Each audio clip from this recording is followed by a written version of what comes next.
रख हौसला बुलंद वो मंजिल भी आएगा, एक दिन प्यासे के पास चलकर समुद्र भी आएगा। यूं थक कर ना बैठ ए मंजिल के मुसाफिर, मंजिल भी मिलेगी और मिलने का मज़ा भी आएगा। हेलो नमस्कार दोस्तों, स्वागत है आपका अपने यूट्यूब चैनल स्टडी चैनल पर।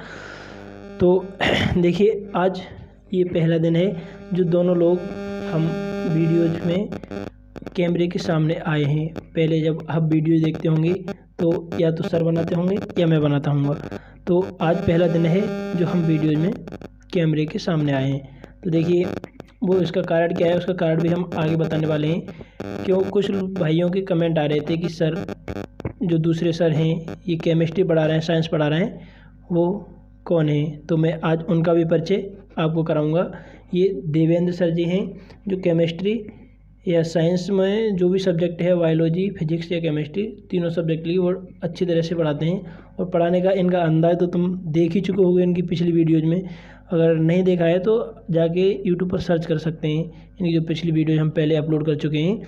तो देखिए, यूट्यूब के इस इतने बड़े क्षेत्र में और इतनी जल्दी इतना अधिक प्यार मिल जाना हमारे लिए बहुत बड़ी बात है।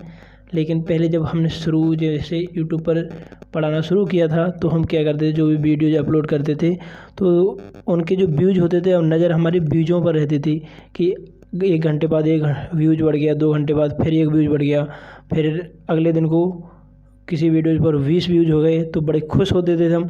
लेकिन आज आप लोग देख रहे हैं और कुछ सर जी बोलेंगे। देखिए दोस्तों, मैं आपके लिए ये बताने जा रहा हूँ कि आप अपने अंदर कभी ये महसूस ना करें कि मैं एक कमज़ोर हूँ, मेरी ये समझ में नहीं आता, मुझे ये सब्जेक्ट पढ़ने में मन नहीं लगता है, मेरा ये नहीं होता है, मुझे पढ़ाई में इंटरेस्ट नहीं है।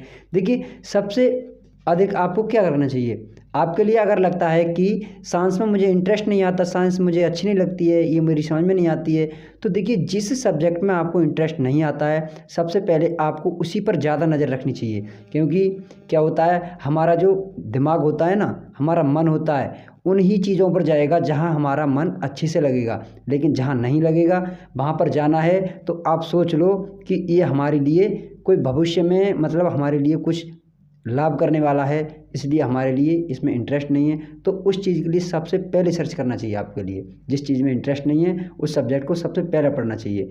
देखिए, मैं बताता हूँ आपको, सीढ़ियाँ सिर्फ उनके लिए बनाई जाती हैं, सीढ़ियाँ सिर्फ उनके लिए बनाई जाती हैं जिन्हें केवल छत पर जाना होता है।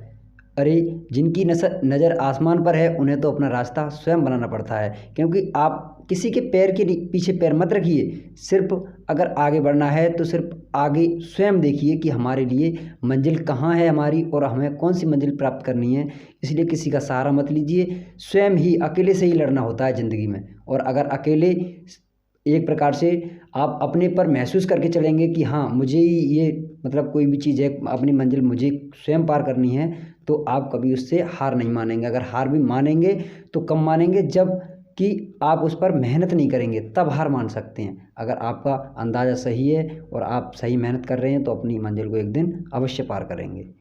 देखिए, सर बताएंगे कुछ। तो जैसे अभी सर ने बताया कि मेहनत करने के ऊपर, तो जैसे कुछ बच्चे चाहत तो बहुत अच्छी रखते हैं लेकिन मेहनत उसके बिल्कुल ही विपरीत करते हैं।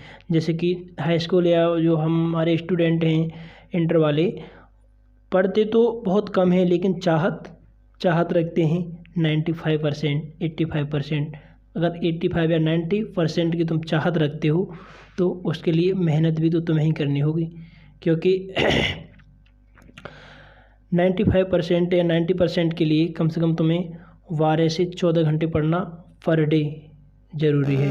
अगर 12 से 14 घंटे अगर तुम पर डे पढ़ रहे हो तो मैं दावे के साथ कह रहा हूँ कि 95%, 100% तुम्हारे 95% नंबर आएंगे। ठीक है, तो देखिए अभी ये मतलब हम समझाने वाले हैं इसमें इंग्लिश क्लास 12 की जो अंग्रेजी है उसका सेंट्रल आइडिया है तीसरे पार्ट का, ऑन हिज ब्लाइंडनेस का। ठीक है, तो वो हम अभी समझाएंगे। देखिए, ऑन हिज ब्लाइंडनेस, ठीक है, जो पोएम है अपने उसका नाम है ऑन हिज ब्लाइंडनेस और जो राइटर है वो है जॉन मिल्टन। ठीक है, तो अब ये बात चल रही है अभी सेंट्रल आइडिया की, हम समझाएंगे सेंट्रल आइडिया क्या है इसका।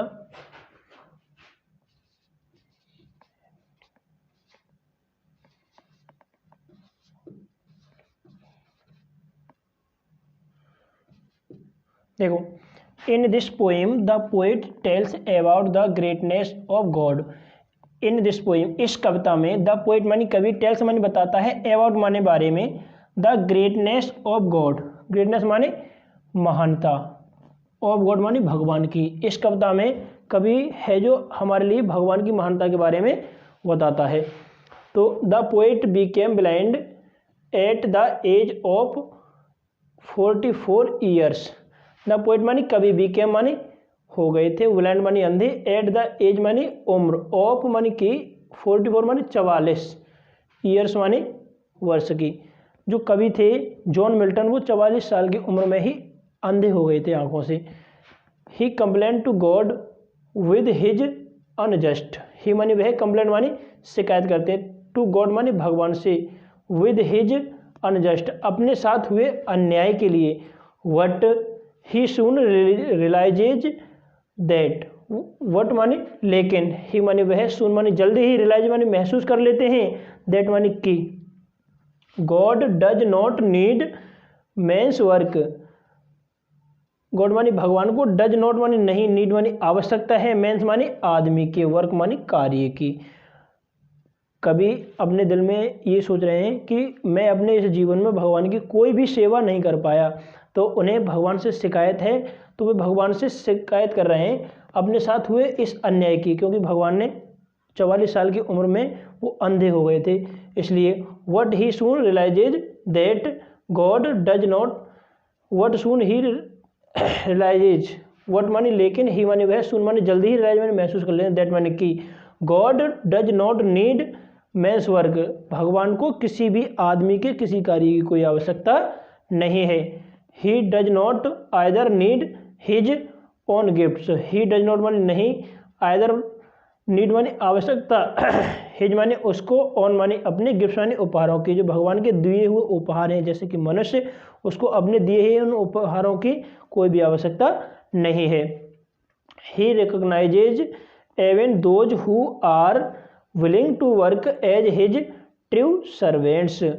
ही मानी वह, रिकॉग्नाइजेज एवन दोज वो, हु मानी जो, आर मानी हैं, विलिंग टू वर्क मानी कार्य करते हैं, एज हिज ट्रू सर्वेंट वे उसके सच्चे सेवक होते हैं।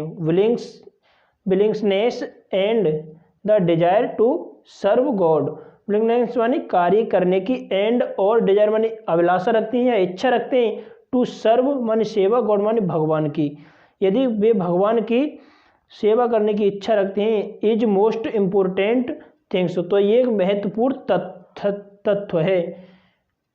Persons who want to serve God, persons मानी व्यक्ति, हु मानी जो, वांट मानी चाहते हैं, टू सर्व मानी सेवा करना, गॉड मानी भगवान की। But can not serve him, but मानी लेकिन, कैन नॉट मानी नहीं कर सकते, सर्व मानी सेवा, हिम मानी उनकी, लेकिन वे उनकी सेवा नहीं कर सकते, बिकॉज क्योंकि, of some difficulty should not worry, क्योंकि ऑफ सम डिफिकल्टी कुछ परेशानियों में, शुड मानी चाहिए, नॉट मानी नहीं, वरी मानी चिंता, हमें कुछ परेशानियों आने पर या तकलीफ आने पर कोई भी चिंता नहीं करनी चाहिए। God will accept them, God मानी भगवान, विल एक्सेप्ट मानी स्वीकार करते हैं, देम मानी उनको, लाइक दोज, लाइक मानी किधर, दोज मानी वे, who is real service, who मानी जो, इज मानी है, रियल मानी वास्तविक, सर्विस मानी सेवा, जो उनकी वास्तविक सेवा होती है, जो उनकी वास्तविक सेवा होती है भगवान उनके लिए पसंद करते हैं।